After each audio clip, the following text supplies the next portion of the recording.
देख हवे स्टूडियो है भुवर भटियारा के एकदम मस्त स्टूडियो है।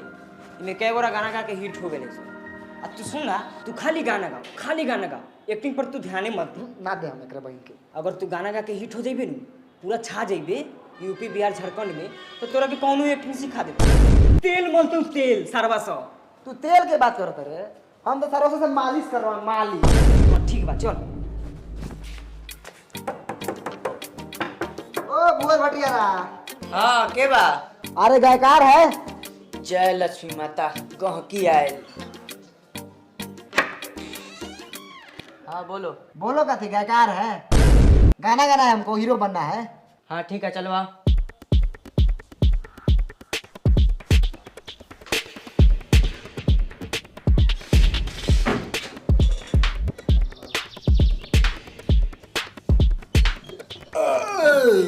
काइला ढकारा तारे रे।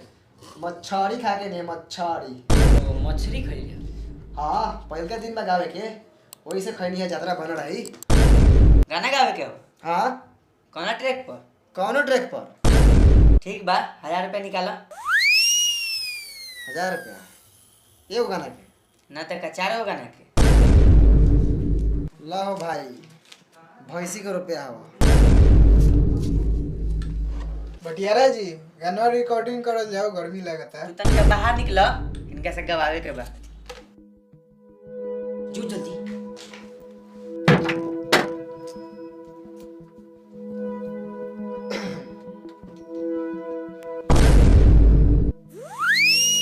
कोनो गाना याद बानू? तू अपना मन से गाना गावा, आवाज चेक करे के बा। चला गावा। अरे काहे खातिर रतिया में लहुआ खेतिया खालू गहुआ के। अब भौजी खेला कर के रहे तोहरा तराई तू हमारा दलानी में। स्टॉप, रुको। का भेल भुवर भटियारा जी, आवाज ठीक बानू? एमे आवाज के पता चलता, तनी सोलो गावा सोलो। इतना चिल्लात काहे बड़ा? ए मनी तनी सुनो गा सुनो। अच्छा ठीक बा ठीक बा।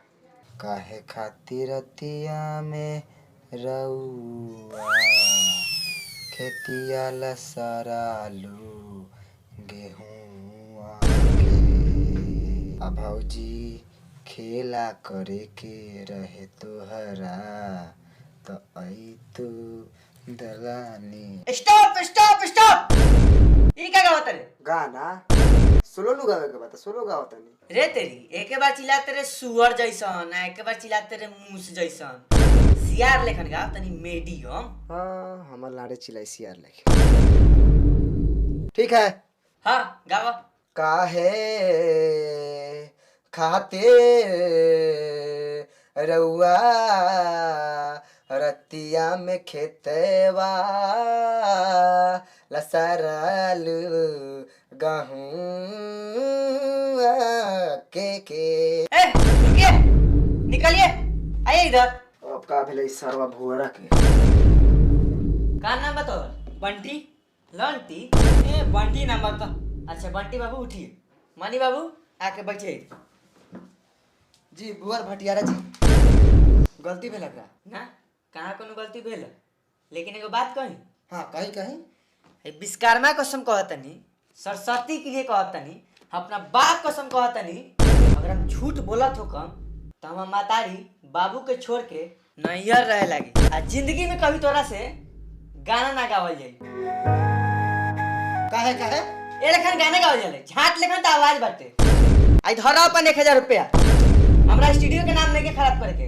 आ होइल हमरा तरफ से 500। कृपया करके हमरा स्टूडियो में दोबारा मत आइयो। जय राम जी के। जय राम जी की। जय राम जी की भैंसी बेच लेनी है बंटी। जय राम जी की बहन बापा गांठ पर तू चल।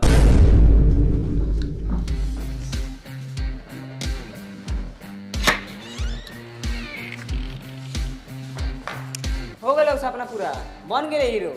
चल घरे चल, भैंसी बेचले बराई, बापा मुर्गा के मीट ले लो तो खइबे ना। हम बिना मीट मछली के खाना ना खाइले, पता हो कि ना?